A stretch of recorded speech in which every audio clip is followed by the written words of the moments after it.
प्राण प्राण का ये बंधन, जीव जीव में स्पंदन। विश्व एक परिवार है,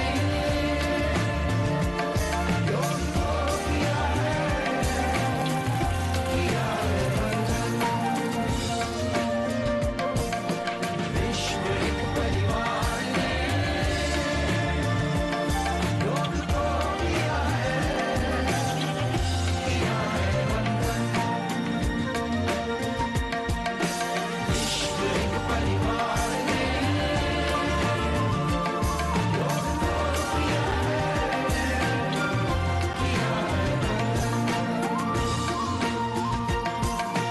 विश्व एक परिवार है, योग को किया है बंधन।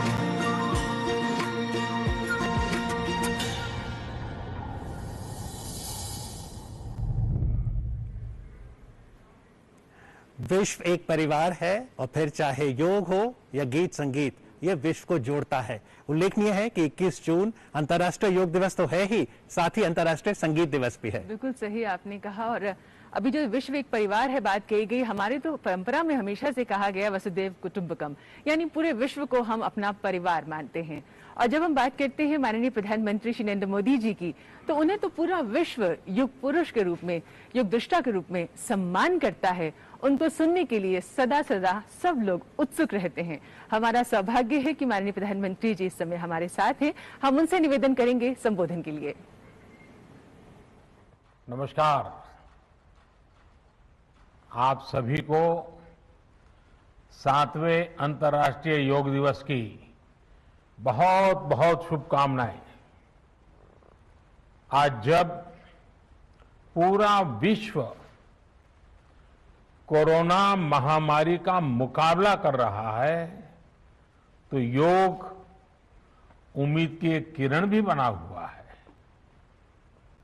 2 वर्ष से दुनिया भर के देशों में और भारत में भले ही बड़ा सार्वजनिक कार्यक्रम आयोजित नहीं हुआ हो, लेकिन योग दिवस के प्रति उत्साह जरा भी कम नहीं हुआ है। कोरोना के बावजूद इस बार की योग दिवस की थीम योगा फॉर वेलनेस ने करोड़ों लोगों में योग के प्रति उत्साह को और भी बढ़ाया है।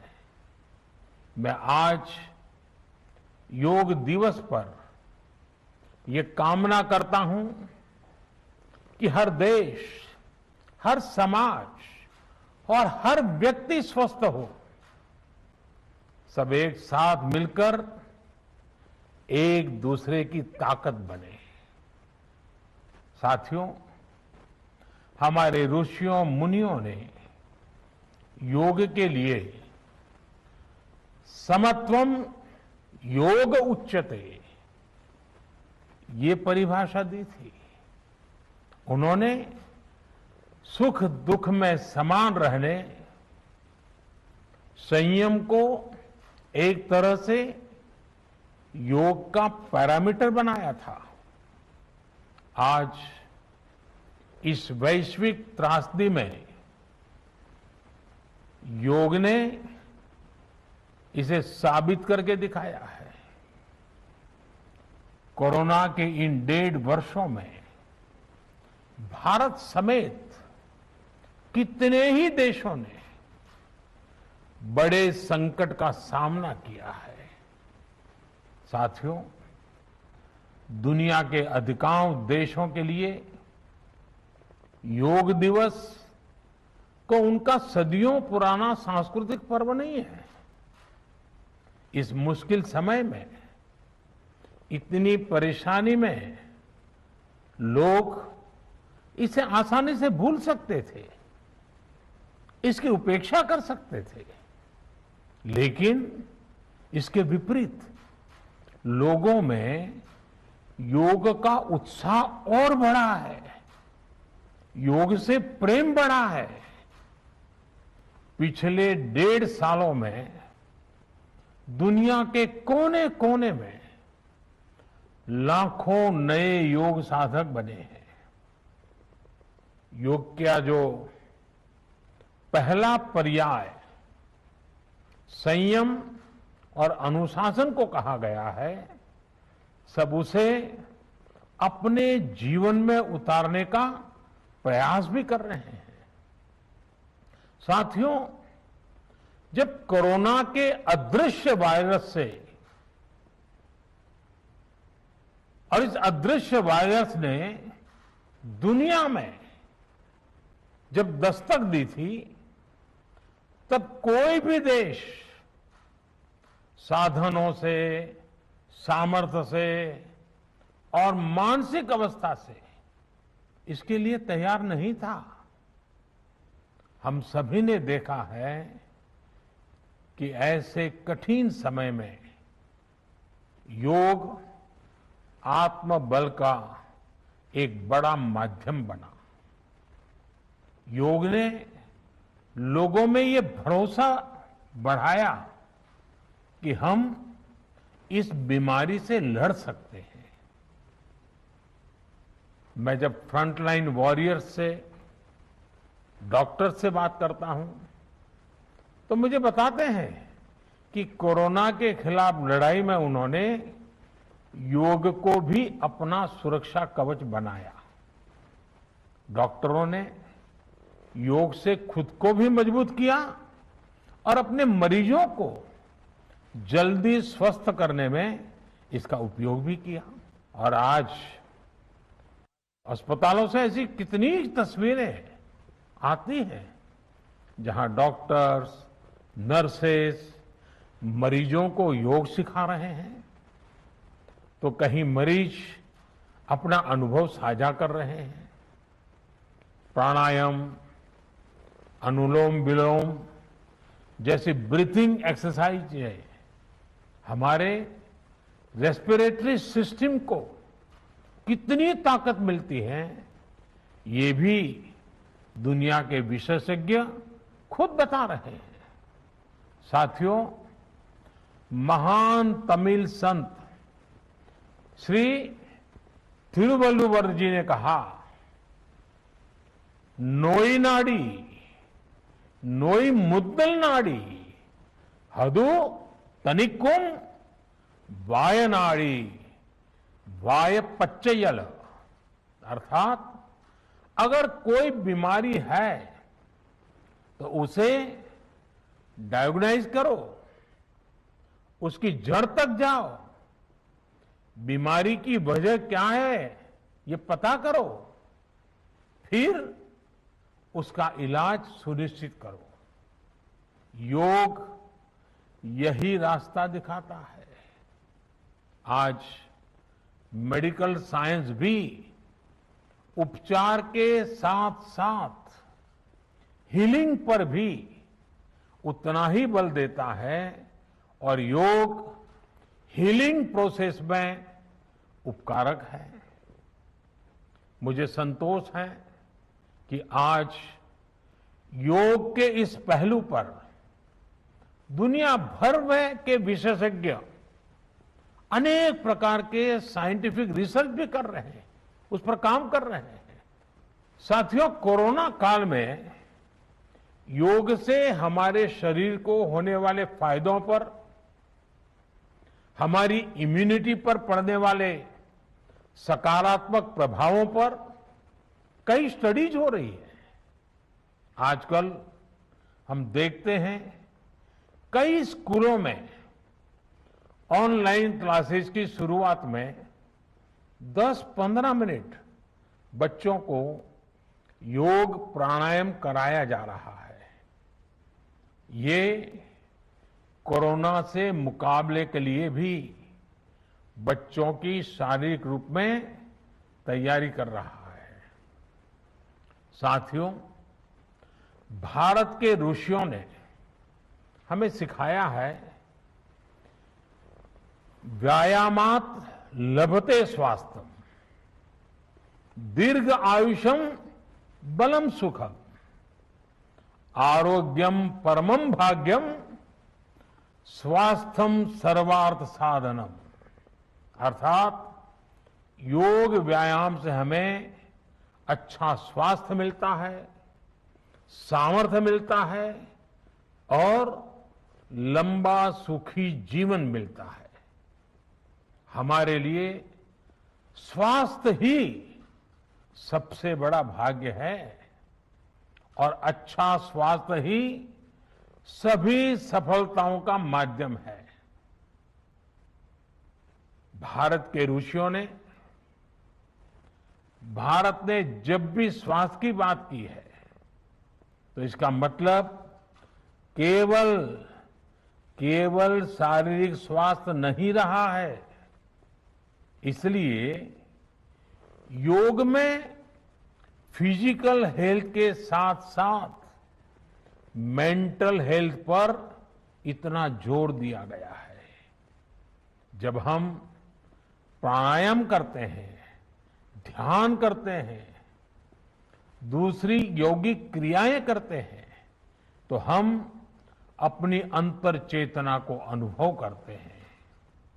योग से हमें ये अनुभव होता है कि हमारी विचार शक्ति, हमारा आंतरिक सामर्थ्य इतना ज्यादा है कि दुनिया की कोई परेशानी, कोई भी नेगेटिविटी हमें तोड़ नहीं सकती। योग हमें स्ट्रेस से स्ट्रेंथ की ओर और नेगेटिविटी से क्रिएटिविटी का रास्ता दिखाता है। योग हमें अवसाद से उमंग और प्रमाद से प्रसाद तक ले जाता है। Friends, yoga tells us that so many problems might be out there, but we have infinite solutions within ourselves. We are the biggest source of energy in our universe. We do not realize this energy because of the many divisions that exist. At times, the lives of people exist in silos. These divisions reflect in the overall personality as well. The shift from silo to union is yoga. A proven way to experience a realization of oneness is yoga. I am reminded of the words of the great Gurudev Tagore, who said, and I quote, "The meaning of our self is not to be found in its separateness from God and others, but in the ceaseless realization of yoga of union," unquote. The mantra of Vasudhaiv Kutumbakam, which India has followed since ages, is now finding global acceptance. We all are praying for each other's well-being. If there are threats to humanity, yoga often gives us a way of holistic health. Yoga also gives us a happier way of life. I'm sure yoga will continue playing its preventive as well as positive role in healthcare of masses. साथियों, जब भारत ने United Nations में अंतर्राष्ट्रीय योग दिवस का प्रस्ताव रखा था तो उसके पीछे यही भावना थी कि योग विज्ञान पूरे विश्व के लिए सुलभ हो। आज इस दिशा में भारत ने यूनाइटेड नेशंस WHO के साथ मिलकर एक और महत्वपूर्ण कदम उठाया है। अब विश्व को एम योगा ऐप की शक्ति मिलने जा रही है। इस ऐप में कॉमन योगा प्रोटोकॉल के आधार पर योग प्रशिक्षण के कई वीडियोस दुनिया की अलग अलग भाषाओं में उपलब्ध होंगे। ये आधुनिक टेक्नोलॉजी और प्राचीन विज्ञान के फ्यूजन का भी एक बेहतरीन उदाहरण है।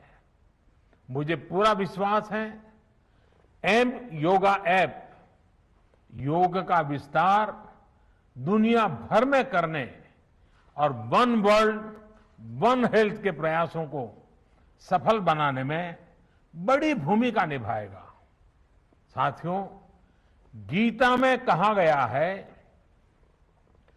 तम विद्या दुख संयोग वियोगम योग संगीतम, अर्थात दुखों से वियोग को, मुक्ति को ही योग कहते हैं।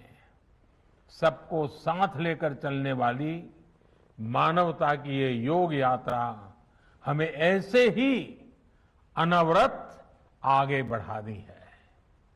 चाहे कोई भी स्थान हो, कोई भी परिस्थिति हो, कोई भी आयु हो, हर एक के लिए योग के पास कोई न कोई समाधान जरूर है। आज विश्व में योग के प्रति जिज्ञासा रखने वालों की संख्या बहुत बढ़ रही है। देश विदेश में योग प्रतिष्ठानों की संख्या में भी वृद्धि हो रही है। ऐसे में योग का जो मूलभूत तत्व ज्ञान है, मूलभूत सिद्धांत है, उसको कायम रखते हुए योग जन जन तक पहुंचे, अविरत पहुंचे, निरंतर पहुंचे, ये कार्य आवश्यक है। और ये कार्य योग से जुड़े लोगों को, योग के आचार्यों को, योग के प्रचारकों को साथ मिलकर करना चाहिए। हमें खुद भी योग का संकल्प लेना है और अपनों को भी इस संकल्प से जोड़ना है। योग से सहयोग तक का ये मंत्र हमें एक नए भविष्य का मार्ग दिखाएगा, मानवता को सशक्त करेगा। इन्हीं शुभकामनाओं के साथ आज अंतर्राष्ट्रीय योग दिवस पर पूरी मानव जात को, आप सभी को बहुत बहुत शुभकामनाएं, बहुत बहुत धन्यवाद।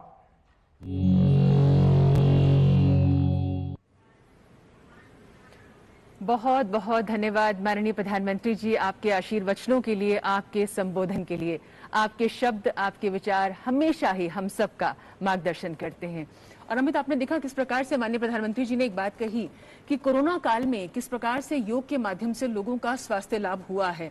ये पूरे विश्व के लिए एक संदेश है कि इस संक्रमण काल में हम योग के माध्यम से अपने आप को किस तरह स्वस्थ और सुरक्षित रख सकते हैं। जी, माननीय प्रधानमंत्री जी ने इस बात पर बल दिया कि मानव कल्याण के लिए योग बहुत महत्वपूर्ण है और कोरोना काल में योग सुरक्षा कवच की तरह रहा। साथ ही उन्होंने ये भी बताया कि अब संयुक्त राष्ट्र की एक और पहल है एम योगा, यानी इस ऐप के माध्यम से हम सभी योग से और कॉमन योगा प्रोटोकॉल से जुड़ सकते हैं। लेकिन क्या अमित, क्यों ना दर्शकों को एक बार वो दिखाएं जो अब यात्रा रही है। 2 वर्ष से हम नहीं कर पा रहे हैं संक्रमण के चलते, लेकिन विगत वर्षों में जो यात्रा रही है वो आपको दिखाते हैं।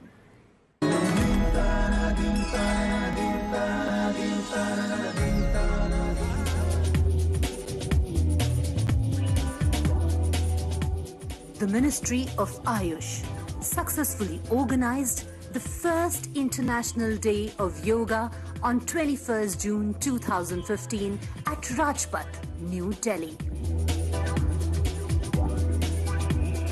2 Guinness World Records were made for the largest yoga lesson involving 35,985 participants and maximum number of nationalities participating in a single yoga lesson. The second International Day of Yoga was organized on the 21st June 2016 at the Capital Complex, Chandigarh. More than 30,000 people joined our Honorable Prime Minister Shri Narendra Modi ji for the second International Day of Yoga celebrations, where he pitched for treating diseases like diabetes through the ancient spiritual discipline of yoga. The Ministry of Ayush, in association with State Government of Uttar Pradesh, successfully organized the third International Day of Yoga on 21st June 2017 at Ramabhai Ambedkar Maidan, Lucknow. Honorable Prime Minister of India, Shri Narendra Modi ji, inaugurated the event where 51,000 participants practiced common yoga protocol along with him.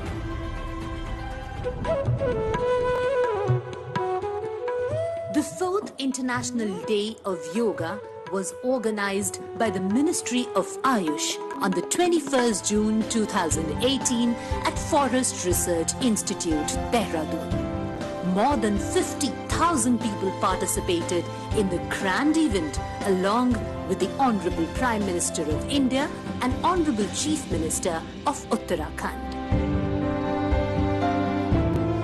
The fifth International Day of Yoga was organized by the Ministry of Ayush at the Prabhat Tara Maidan, Ranchi, Jharkhand. More than 30,000 people participated in the grand event along with the Honorable Prime Minister of India. छठे